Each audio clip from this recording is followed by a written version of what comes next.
సంధ్యావందనం చెయ్యాలా, స్నానం చెయ్యడానికి ఇబ్బంది వచ్చి సంధ్యావందనం మానేయాలా అన్న ప్రశ్న వస్తే ఇంత విభూతి తీసి తల మీద వేసుకో, ఇంత విభూతి తీసి పెట్టుకుని సంధ్యావందనం చెయ్యి తప్ప సంధ్యావందనం మానద్దని చెప్పి అంత గొప్ప ధర్మం నేర్పింది.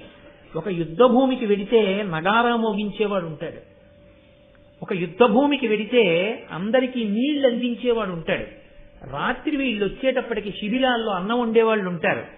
వాళ్ళ జోలికి వెళ్లి వాళ్ళని చంపకూడదు, పారిపోయేవాడిని చంపకూడదు, ధనస్సు విరిగి ఇంకో ధనస్సు పట్టుకుంటున్న వాడిని చంపకూడదు, విమ్మిచ్చిన వాడిని చంపకూడదు, చుట్టూ నిలబడి అందరూ కలిసి ఒక్కడిని చంపకూడదు, యుద్ధం చెయ్యకుండా పరాకుగా ఉండి యుద్ధానికి విముఖుడై ఉన్నవాడి మీద బాణం వేసి చంపకూడదు, యుద్ధానికి తాను సిద్ధపడి ఎదురొడ్డి నిలబడిన వాడిని మాత్రమే చంపాలి. ఎక్కడున్నాయి ఇన్ని ధర్మాలు నాకు చెప్పండి.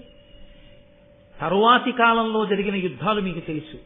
అమాయకులైనటువంటి ప్రజలు ఏ పాపం తెలియని వాళ్ళు రాత్రుళ్ళు నిద్రపోతుంటే నగరాల మీద తీసుకొచ్చి బాంబులు వీసినటువంటి ఘన చరిత్ర మిగిలిన చోట్ల ఉంటే యుద్ధ భూమి యందు పాటించవలసిన ధర్మాన్ని కూడా చెప్పి అలాగే సంధ్యావందనం చేసి అలాగే యుద్ధం చేసినటువంటి జాతికి వారసత్వం మనది. అంత గొప్ప ధర్మం ఈ జాతిది. ప్రతి చోట ధర్మమే.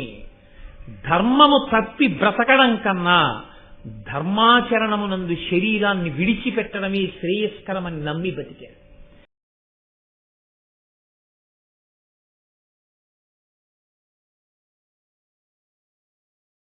వేదవ్యాస భగవానుడు ఈ జాతికి సూర్యుని వంటివాడు. నన్నయ్య గారు కూడా ఆయనని వర్ణన చేస్తూ ఆయన యొక్క వైభవాన్ని కీర్తిస్తూ అదే మాట అంటారు.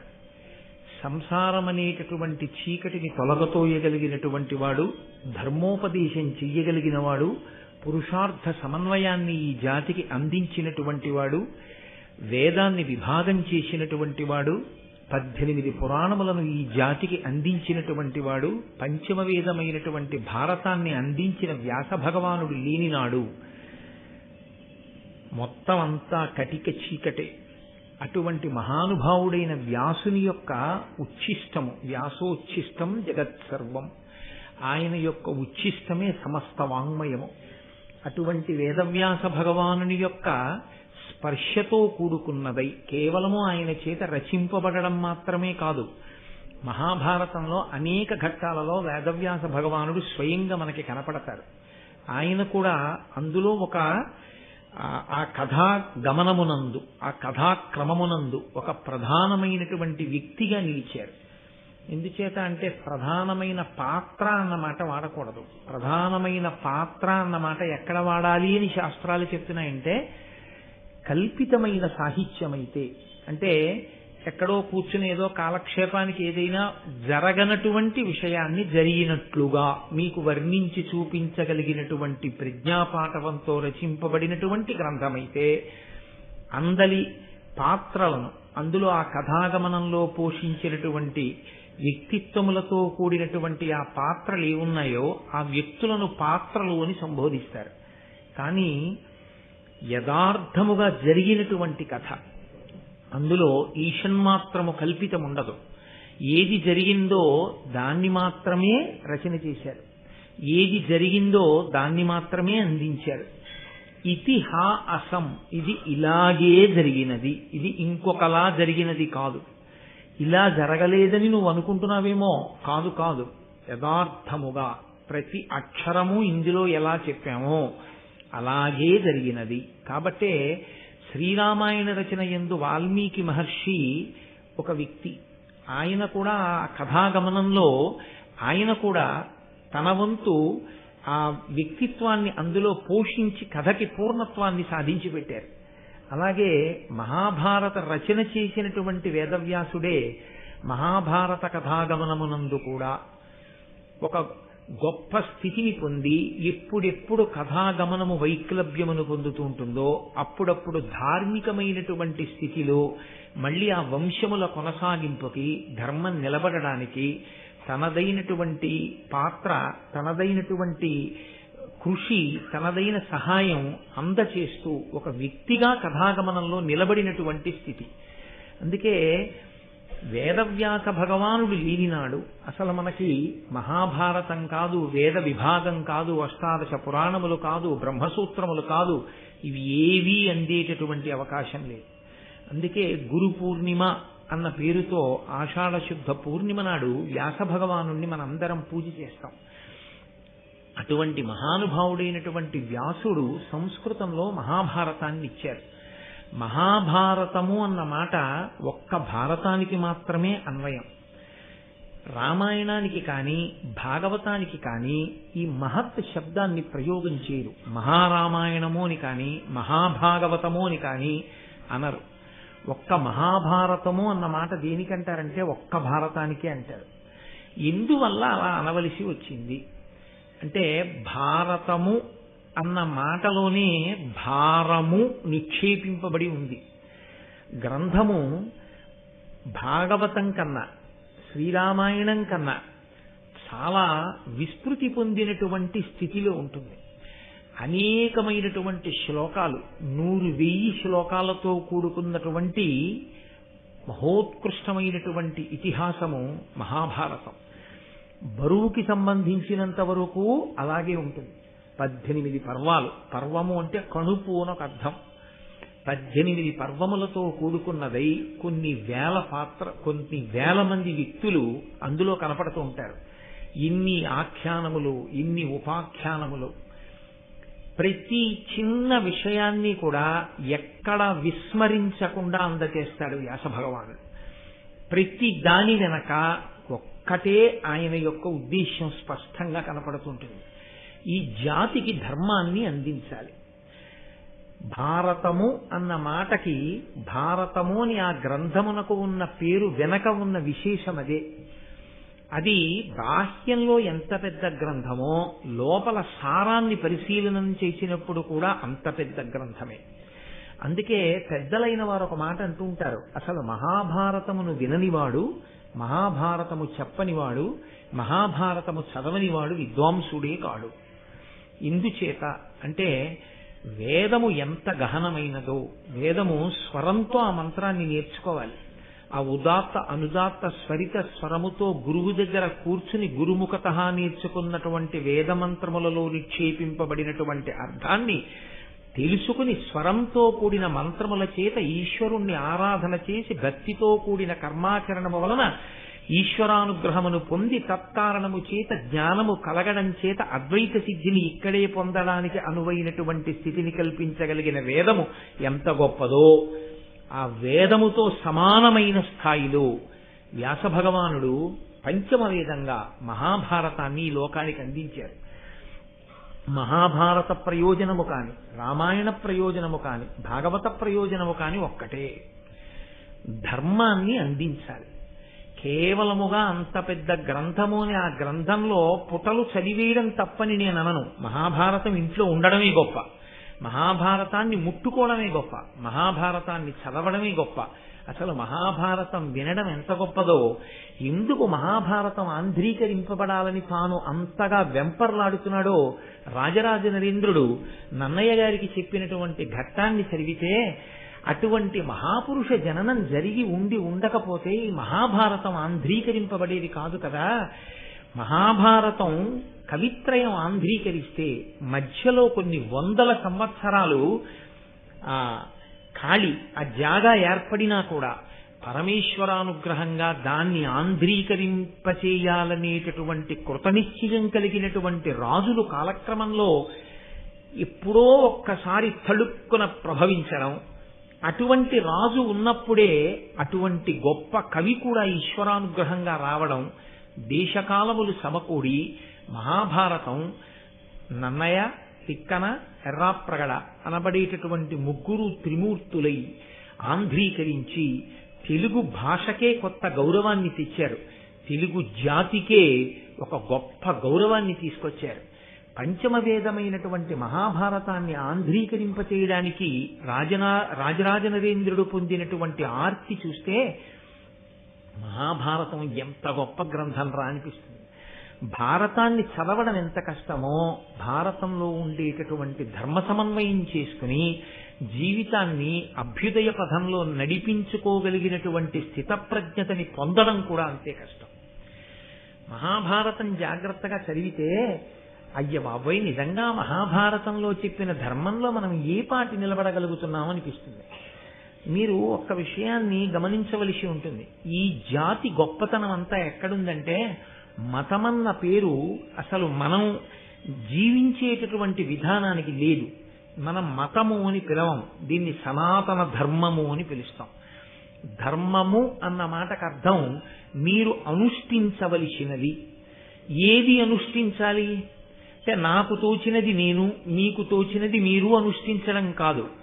ఏది మీరు నేను కూడా కాలముతో దేశముతో సంబంధము లేకుండా ఎప్పుడూ అందరూ అనుష్ఠించి తరించవలసి ఉంటుందో, ఏది అనుష్ఠించడం చేత మారని సత్యమును మీరు ఎరుకలోకి తెచ్చుకోగలరో అలా మీరు ఆచరించవలసినటువంటి ఆచారకాండగా వేదంలో చెప్పుకొస్తూ జ్ఞానమును పొందడానికి కావలసిన సోపానములనన్నింటినీ ఇచ్చినటువంటి ఈశ్వరుని యొక్క ఊపిరియే వేదంగా నిలబడింది.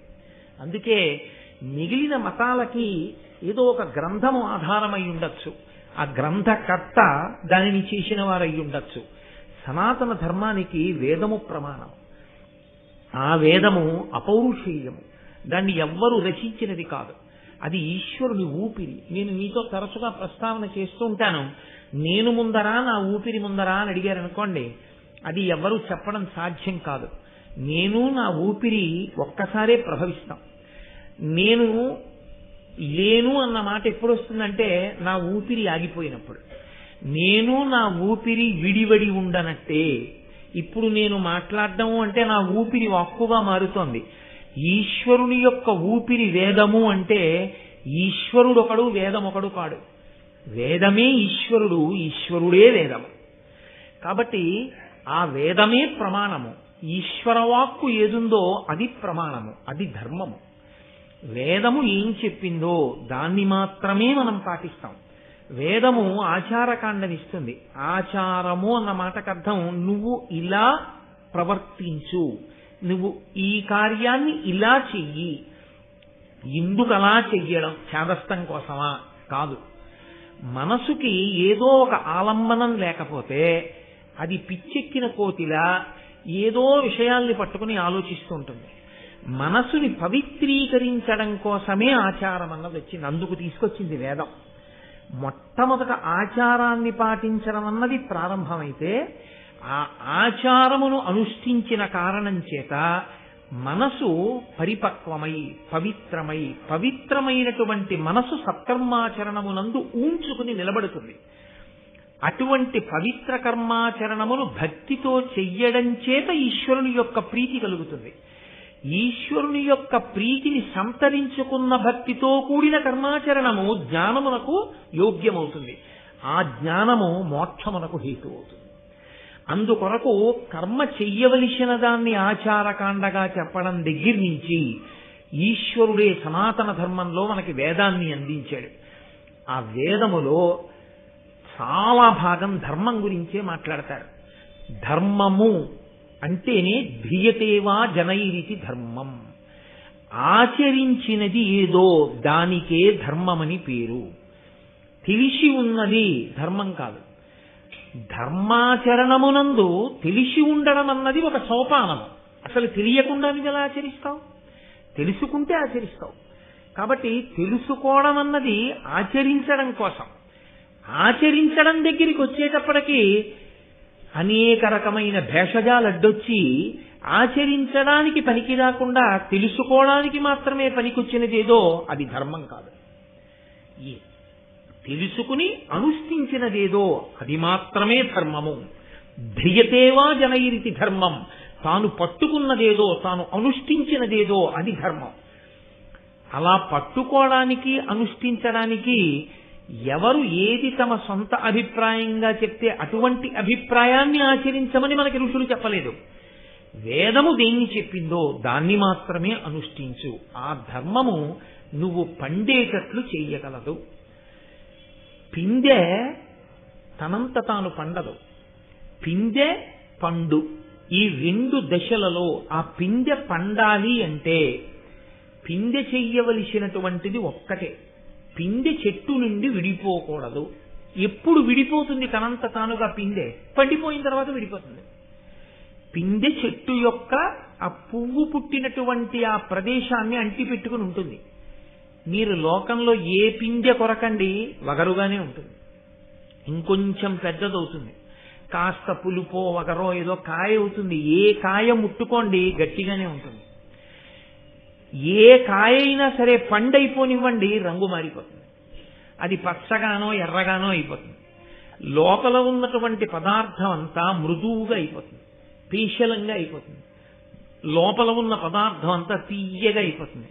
ఇక తాను పండైపోయిన తరువాత పట్టుకోవలసిన అవసరం ఇక పిండికి లేదు. పండైపోయిన తరువాత తనంత తాను విడిపోయి కింద పడిపోతుంది. అందుకే మన వాళ్ళు ఎప్పుడూ ఒక మాట అంటుంటారు, పండిపోయాడండి ఆయన, ఆయన పండిపోయారండి మహానుభావుడు అంటారు. చిన్నతనంలో ఆటలు ఆడిస్తే పంటలు వేసుకోండి అంటారు. వైకుంఠపాళి ఆడించి పరమపద సోపాన పటము అనేవారు మా చిన్నతనంలో. దాన్ని పరమపదమును చేరడానికి కావలసిన సోపానములతో కూడిన క్రీడ. అందులో ఎప్పుడు పండిపోయాడు? దేవతల మధ్యలో తిరిగినప్పుడు కూడా పండడు. పరమపురుషుని చేరిపోయిన తర్వాత పండిపోతాడు. అప్పటి వరకు ప్రయత్నం చేస్తూనే ఉంటాడు, పందెం వేస్తూనే ఉంటాడు. నువ్వు ఎంతకాలం కర్మాచరణం చెయ్యాలి? పండిపోయే వరకు చెయ్యాలి. పండిపోయిన తరువాత తనంత తాను విడిపోతాడు. ఇలా పండిపోవడానికి కావలసిన ప్రాతిపదికను అందించడమే ధర్మాన్ని అందించడం. ఈ ధర్మాన్ని అందించేటటువంటి ప్రక్రియలో సనాతన ధర్మమునందున్నంత పరిశ్రమ, సనాతన ధర్మమునందున్నంత బోధ మీకు ఇంకెక్కడా కనపడదు. దాని కొరకే యథార్థమునకు సమస్త వాంగ్మయం వచ్చింది. అందుకే మీరు క్రతువు చెయ్యండి, మీరు ఒక ప్రవచనం చెయ్యండి, మీరు ఏదైనా చదువుకోండి, ఆఖరణ మనందరం చెప్పే మాట ఒకటే, 3 మార్లు ఓం శాంతి శాంతి శాంతి. మాకు శాంతి కావాలి. ధర్మము దేని కొరకు వచ్చిందంటే ఇదిగో ఈ శాంతిని పొందడానికి వచ్చింది. నువ్వు శాంతంగా ఉండాలి, ఇంకొకరిని శాంతంగా ఉండనివ్వాలి. పరమేశ్వరుడే ఈ పిండాండాన్ని సృజించాడు, పరమేశ్వరుడే బ్రహ్మాండాన్ని సృజించాడు. పరమేశ్వరుడు దీనికి కన్నులు పెట్టాడు, పరమేశ్వరుడు బయట జలపాతం పెట్టాడు, పరమేశ్వరుడు ఇక్కడ పళ్ళు పెట్టి నాలుక పెట్టాడు, పరమేశ్వరుడు బయట యాపిల్ పండు పెట్టాడు, పరమేశ్వరుడు ఇక్కడ కంఠం పెట్టాడు, పరమేశ్వరుడు బయట నీళ్లు పెట్టాడు. పరమేశ్వరుడు తిన్నదాన్ని జీర్ణం చేసి మిగిలిన పిప్పిని విడిచిపెట్టేటటువంటి స్థితిని ఈ పిండాండానికి ఇచ్చాడు. ఈ విడిచిపెట్టిన దాన్ని పుచ్చుకొమ్మని బ్రహ్మాండాన్ని శాసించాడు. బ్రహ్మాండంలో ఉన్నటువంటి భోగాలని నువ్వు అనుభవించవద్దు అని ఈశ్వరుడు శాసనం చెయ్యలేదు, అనుభవించమని ఆయన చెప్పాడు. కానీ నీకున్న బలం ఎంతో దాన్ని బట్టి నువ్వు అనుభవించడం కాదు, నీ బలాన్ని శక్తిని బట్టి కాదు అనుభవించవలసింది, ఈశ్వరుడు చేసిన నియమానికి నువ్వు బద్ధుడవై అనుభవించవలసి ఉంటుంది తప్ప నాకింత శక్తి ఉంది కదా అని శక్తిహీనులైనటువంటి వారిది నీవు అనుభవించడాన్ని మనకి శాస్త్రములు అంగీకరించు. అక్కడ వచ్చింది ధర్మం అన్నమాట. ఆ ధర్మం అన్న మాట లేకపోతే బలవంతుడైన వాడు బలహీనుడైన వాడిని కొట్టుకు తింటాడు. అందుకే ఈ ధర్మము అన్న మాట సనాతన ధర్మంలో ఎంత దూరం వరకు వెళ్ళిపోయిందో తెలుసా అండి? యుద్ధ భూమి అని ఒక భూమి, ఇంట్లో అగ్నిశాల అని ఒక గది, అక్కడికి తీసుకెళ్లి అగ్నిహోత్రాలని పెట్టుకుంటారు. పూజ గది ఒక గది, పడక గది ఒక గది. మీ ఇంట్లో మీరు విభాగం చేసుకున్నట్టే యుద్ధం చెయ్యవలసి వస్తే ఈ దేశంలో యుద్ధ భూమి అని వేరొక భూమిని నిర్ణయం చేశారు. అక్కడికెళ్ళి యుద్ధం చేసేవారు. యుద్ధ భూమి ఎక్కడ ఉండాలి? నగరం మధ్యలో ఉండేటటువంటి క్రీడా మైదానాన్ని తీసుకొచ్చి యుద్ధ భూమిగా వాడరు. యుద్ధ భూమి సామాన్యమైనటువంటి జనులు, జానపదులు, పిల్లలతో పాపలతో ప్రజలు ఉండే ప్రదేశాలు ఎక్కడుంటాయో అటువంటి నగరాలకి దూరంగా ఉన్న చోట ప్రత్యేకంగా యుద్ధం చేయడానికి వెళ్ళి నిలబడేవారు. ఆ యుద్ధం చేసేటప్పుడు వాడేటటువంటి అస్త్రశస్త్రాలను ప్రయోగించడానికి కావలసిన విద్యని కూడా వేదమునకు ఒక భాగమైనటువంటి ధనుర్వేదం లోకానికి నేర్పింది. అది ఎవరు ధనుర్వేదాన్ని నేర్చుకుని ధర్మరక్షణ కొరకు పోరాటం చెయ్యాలో వాళ్ళకి ఆ ధనుర్వేదం నేర్పమంది.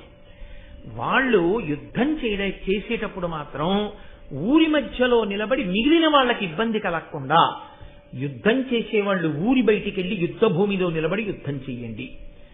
యుద్ధం చేసేటప్పుడు కూడా సూర్యోదయాత్పూర్వము కాని సూర్యాస్తమయానంతరము కాని యుద్ధము లేదు. మీరు మహాభారతాన్ని పరిశీలిస్తే వ్యాసభారతంలో ఒక అద్భుతమైన ఘట్టం. యుద్ధం పూర్తయి సూర్యాస్తమయమైంది, ఇంకా కాసేపు ఆగితే ప్రాయశ్చిత్తంతో సంధ్యావందనం చెయ్యాలి.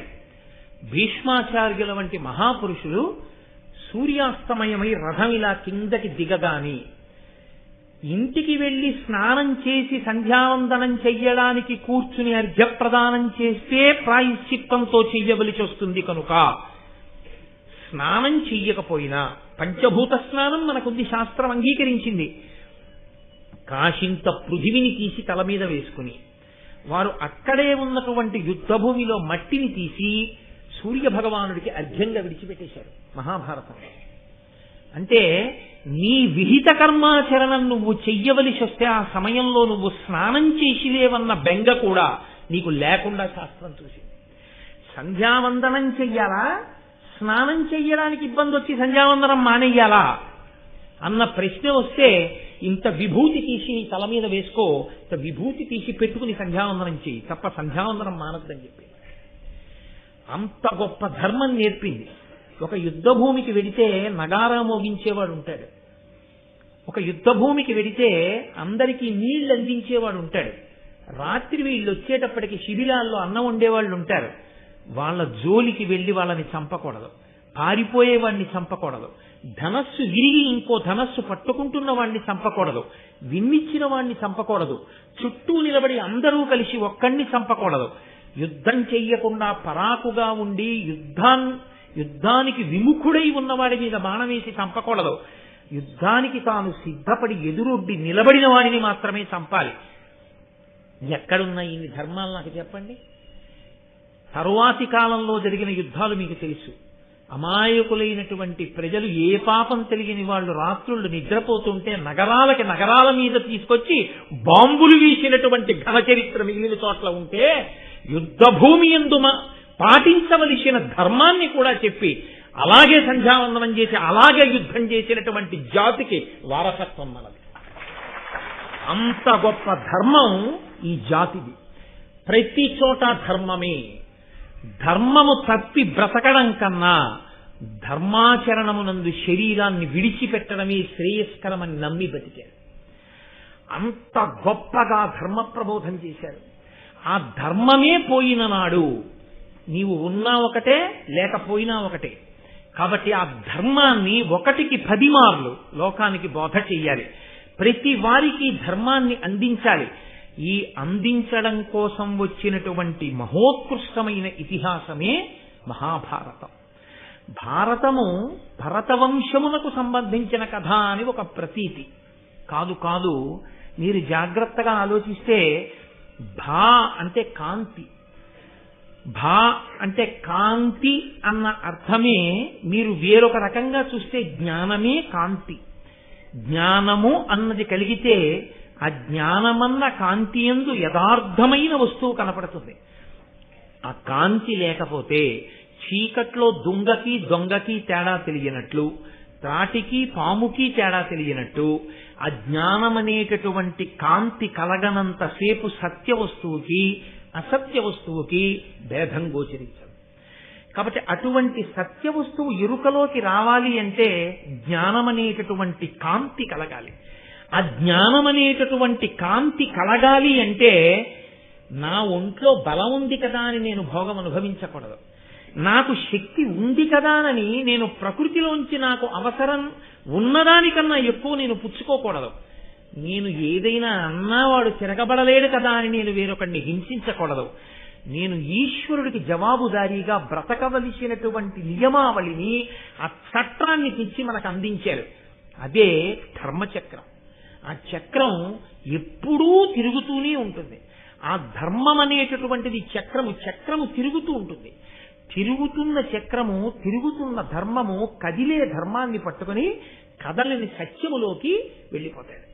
చిట్ట చివర ఆ సత్యము ఎరుకలోనికి వచ్చిన తరువాత తనకన్నా వేరొక వస్తువు లేదు, సమస్తము ఇదే, అద్వైతం, రెండవ వస్తువు లేదు, ఉన్నదా ఒక్కటే అన్న ఎరుక కలిగిన తరువాత ఆ ఎరుక యందే నిలబడి ఈ శరీరాన్ని విడిచిపెట్టిన వాడెవడో వాడు మళ్లీ పుట్టవలసినటువంటి అవసరం లేని స్థితికి వెళ్ళగలుగుతాడని ధర్మ ప్రబోధాన్ని చేసే కావ్యాలు, పురాణాలు.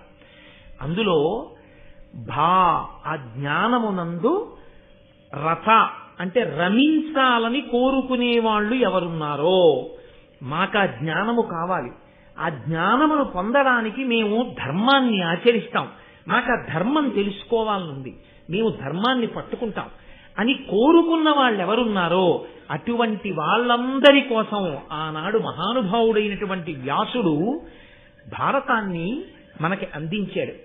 ఆ భారతమే తదనంతర కాలంలో వ్యాస భగవానుని యొక్క ప్రతిరూపంగా ఎందరో మహాపురుషులు ఆనాటి నుండి ఈనాటి వరకు మహాభారత ఇతిహాసాన్ని లోకానికి ప్రవచన రూపంలో అందచేస్తూనే ఉన్నారు.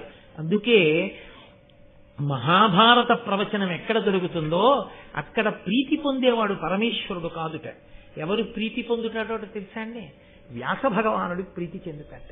నేను నా జాతి ధర్మం పట్టుకుంటుందని, నా వారసులు జ్ఞానం కోసం అలమటిస్తారని, నేను అందించే ఈ ధర్మాన్ని వాళ్ళు పట్టుకుంటారని ఇంత గొప్ప గ్రంథాన్ని రచించి అందించాను. వీళ్ళు ఇంత సంతోషంతో భారతాన్ని చెప్పుకుంటున్నారు, వీళ్ళింత సంతోషంతో భారతాన్ని వింటున్నారని ఎక్కడెక్కడ భారతం మీద ప్రవచనం ప్రారంభమవుతుందో అక్కడక్కడ వ్యాస భగవానుడు ఏదో ఒక రూపంలో వచ్చి కూర్చుంటూనే ఉంటాడు.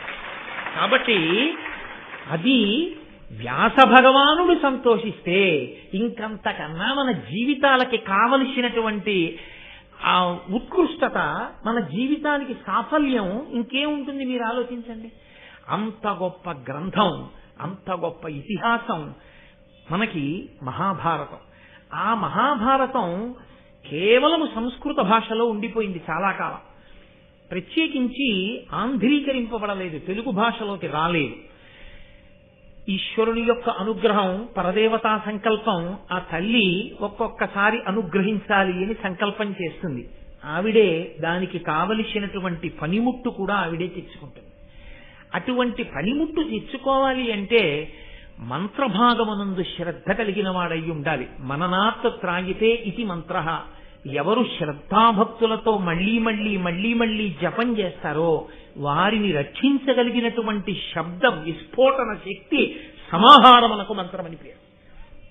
విస్ఫోటనము చేయగలిగినటువంటి బీజాక్షరములను తీసుకొచ్చి సమాహారంగా కూర్చి దానికి అధిష్టానమైనటువంటి ఋషిని, దేవతని నిర్ణయించేసి వేదంలో ఈశ్వరుడు దాన్ని మనకు అందిస్తే అటువంటి మంత్రము మీద నమ్మకంతో, విశ్వాసంతో ఎవడు నిలబడి ఆ మంత్రాన్ని అనుష్ఠిస్తాడో అటువంటి వాడు ఆ మంత్రము యొక్క శక్తిని పొంది తాను భూలోకంలో నడయాడుతున్నటువంటి ఆ మంత్ర శక్తియే ఆ రూపంలో తిరుగుతున్న వ్యక్తిగా మారి ఉంటాడు. కాబట్టి అటువంటి వ్యక్తి జన్మించాలి అంటే అది కాకతాళీయంగా జరిగేటటువంటి విశేషం కాదు. దానికి పరమేశ్వరుని యొక్క కృప ఉండాలి, పరదేవతానుగ్రహం ఉండాలి. ఉంటే తప్ప అసలు సంస్కృతంలో ఉన్న భారతాన్ని ఆంధ్రీకరించి అందించగలిగినటువంటి మహాపురుష జననం జరగదు. ఒకవేళ జరిగిన అంత గొప్ప భారతాంధ్రీకరణ ప్రయత్నానికి సంకల్పం తాను చేసి అటువంటి మహాపురుషుడు ఒకడు ఉన్నాడని గుర్తించి, ఆయనది త్యాగముతో కూడిన జీవితం అని గుర్తించి, ఆయనకి ప్రతిఫలాపేక్ష లేదు, ఈయన కారణజన్ముడు, ఈయన జన్మించినందుకు ఈయన దగ్గర భారతాన్ని ఆంధ్రీకరింప చేసుకుని దీన్ని నేను రాజునైనందుకు నా కాలంలో ఈ భారతం ఆంధ్రీకరింపబడింది అని నేను అనిపించుకుంటే దాని వలన ఈ జాతికి నేను రాచరికం చేసినందుకు శాశ్వతుడనవుతాను తప్ప, లేకపోతే కారే రాజులు రాజ్యములు గెలువరే గర్వోన్నతిం పొందరే వారేరి సిరి మూట కట్టుకొని పోవంజాలినే భూమిపై పేరైనంగలదే శిబి ప్రముఖులున్ ప్రీతిన్ యశక్కాములై ఈరే కోర్కెలు వరలంతలపరే ఈ కాలముం భార్గవ. ఎంతమంది రాజులు పుట్టారు, ఎంతమంది రాజులు వెళ్ళిపోయారు, అంతమంది రాజులు జ్ఞాపకం ఉన్నారా? ఎవరో ఎక్కడో ఒక్క మహానుభావుడు ఉంటాడు. ఆయన అన్ని రాళ్ల మధ్యలో ఉన్న సాలగ్రామాన్ని గుర్తించి అన్ని రాళ్లని పక్కకి తోసి సాలగ్రామాన్ని తీసుకొచ్చి నీట కడిగి అభిషేకం చేసి మెత్తటి దూదితో తుడిచి గంధం రాసి బొట్టు పెట్టి పూజామందిరంలో పెట్టి పూజించి సాలగ్రామం యొక్క ఆరాధన చేత సాలగ్రామమునందున్నటువంటి దేవతల యొక్క అనుగ్రహాన్ని పొందినటువంటి ఆరాధకునిలా ఇన్ని రాళ్ల మధ్యలో సాలగ్రామం ఉన్నట్టు తన రాజ్యంలోనే ఇంతమంది గృహస్థుల మధ్యలో ఒక గృహస్థుగా, ఇంతమంది వేదం చదువుకున్న వాళ్లలో తాను ఒక వేదం చదువుకున్నవాడిలా, ఇంతమంది మంత్రజపం చేసే వాళ్లలో తాను ఒక జపం చేసుకునేవాళ్ల, ఇంతమంది ఉభయ భాషా ప్రవీణులలో తాను ఒక ఉభయ భాషా ప్రవీణుడిగా కనపడుతూ తాను ప్రత్యేకంగా మహాభారతాన్ని ఆంధ్రీకరించగలిగిన ప్రజ్ఞతో కూడినున్నవాడను అన్న మాట కూడా అతిశయంతో ఎక్కడా చెప్పనటువంటి వ్యక్తిని గుర్తించగలిగినటువంటి ప్రజ్ఞ ఒక రాజు యందు ప్రచోదనం కావాలంటే అది కూడా పరదేవతానుగ్రహమే. పరదేవత ఒక రాజు యందు ఆవిడ ఆవహించి అటువంటి కోరిక పుట్టించాలి. ఎందుకు ఆంధ్రీకరిస్తారు?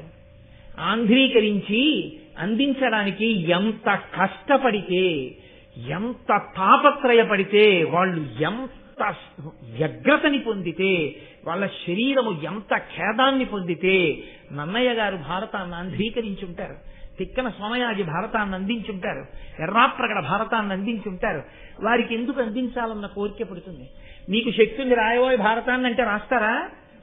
భారతాన్ని ఎందుకు ఆంధ్రీకరింపబడాలని కోరుకుంటున్నాడో ఆయన నోటితో ఆయన చెప్పినప్పుడు ఆయన తోడి తనకున్నటువంటి స్నేహ విశేషం చేత ఆయన శీలాన్ని విచారణ చేసినటువంటి సమర్థుడైన ఆంధ్రీకరించగలిగినటువంటి కవి రూపంలో భూమి మీద తిరుగుతున్నటువంటి ఈశ్వరుని యొక్క ప్రజ్ఞా విశేషము కలిగినటువంటి ఆ కారణ జన్ముడు రాజు చెప్పిన మాట యథార్థమని గుర్తించి ప్రచోదనాన్ని పొందితే ఆ సంతోషంతో ఆనందంతో త్యాగేనైకే అమృతత్వమానసహు ఇవాళ నేనందించేటటువంటి ఈ భారతం రాబో కాలంలో ఇన్ని కోట్ల మందిని తెరింపచేస్తుందో, ఎంతమందికి ధర్మాన్ని అందిస్తుందో, కాబట్టి నేను ఆంధ్రీకరించవలసిందే అని తనకున్నటువంటి పాండితీ ప్రకర్షని, తనకున్నటువంటి ప్రజ్ఞా విశేషాలని రంగరించి ఘంటం పట్టుకుని ఆంధ్రీకరించి వాళ్ళు ఏమీ కోరకుండా ఆ భారతాన్ని లోకానికి అందించి తమ శరీరాన్ని విడిచిపెట్టి వెళ్ళిపోయినటువంటి నన్నయాదులు ఎవరున్నారో వారు మనకి ప్రాతస్మరణీయులు, వారు వందనీయులు. వారికి నమస్కరించకపోతే మనకి ఋషి రుణం తీరదు. పుట్టుకతో ఋషి రుణం ఉంది మనకి. అంతటి మహాపురుషులైనటువంటి వారు కేవలంగా ఇవాళ నన్నయ్య గారు ఏదో ఆదిపర్వం సభాపర్వం కొంత భాగం చేసి శరీరాన్ని విడిచిపెట్టేస్తే వెంటనే తిక్కన గారు ఆయన శరీరాన్ని విడిచిపెట్టిన ఉత్తర క్షణంలో మిగిలింది నేను పూర్తి చేసేస్తానండి అని అందుకున్న వాళ్ళు లేరు. మళ్లీ అటువంటి సమర్థుడు పుట్టాలి అంటే మళ్లీ కొన్ని వందల సంవత్సరాల వ్యత్యాసం వచ్చేసింది. మళ్లీ తిక్కన గారు పుట్టినప్పుడు మళ్లీ తిక్కన గారిలోని ప్రజ్ఞని గుర్తించగలిగినటువంటి ఇంకొక రాజు రావాలి. అంటే మళ్లీ పరదేవతానుగ్రహం మళ్లీ కొన్ని వందల సంవత్సరాలకి. కాబట్టి నన్నయ్య గారి కాలంలో పుట్టిన వాళ్ళు మనంత అదృష్టవంతులు కారు. ఎందుకో తెలుసా? వాళ్ళు తెలుగు చేయబడిన భారతాన్ని పూర్తిగా చదువుకోలేదు. నన్నయ్య గారు తెలుగు చేసిన భాగాన్ని చదివారు. తిక్కన గారి కాలంలో వాళ్ళు మనంత అదృష్టవంతులు కారు. నన్నయ్య గారు తిక్కన గారు ఆంధ్రీకరించిన భారతాన్ని చదువుకున్నారు. ఎర్రాప్రగడ కాలంలో ఉన్నవాళ్ళు ఎర్రాప్రగడ ఆంధ్రీకరించినది అంతా చదివారని నమ్మకం లేదు. మనం చాలా అదృష్టవంతులం. ఎందుకంటే నన్నయ్య గారు తిక్కన గారు ఎర్రాప్రగడ గారు ఆంధ్రీకరించి మనకి ఇచ్చేస్తే మనం వెళ్లి తాళపత్రాల్ని తీసుకొచ్చి ఘంటం పట్టుకుని వ్రాసుకుని ప్రతిని కూడా తెచ్చుకోక్కర్లేదు. ఇలా వెళ్లి అలా ద్రవ్యాన్ని ఇస్తే ఇలా మనకి గ్రంథం వస్తే ఆ గ్రంథాన్ని పట్టుకుని హాయిగా కాలు మీద కాలు వేసి కూర్చుని చదువుకోగలిగినటువంటి, అయ్యో లోకం ఇలా అయిపోయింది, వీడు కింద కూర్చుని ఓ సాపేసుకుని చొక్కా విప్పుకుని ఉత్తరీయం వేసుకుని పరమ పవిత్రమైన పంచమవేదం రా ఇది అని చదవగలిగిన రోజులు పోయి చదివితే చాలని ఈశ్వరుడు ఆ స్థితిలో అనుగ్రహిస్తున్నాడు. అయినా అనుభవించని వాడు తన ఇంటి కింద పాతు ఉంటే, నిధి ఉంటే, తవ్వుకుని అనుభవించకుండా పక్క ఇళ్లకెళ్లి భిక్షాపాత్ర పట్టుకుని అక్కడ ఏదో ఐశ్వర్యం ఉందనుకుని భిక్షాటన చేసిన దరిద్రం అనుభవించిన వాడు ఇటువంటి వాడో, తన ఇంట ఉన్న భారతాన్ని చదువుకుని తరించలేని వాడు అటువంటి వాడు. కాబట్టి మనం భాగ్యవంతులం. అటువంటి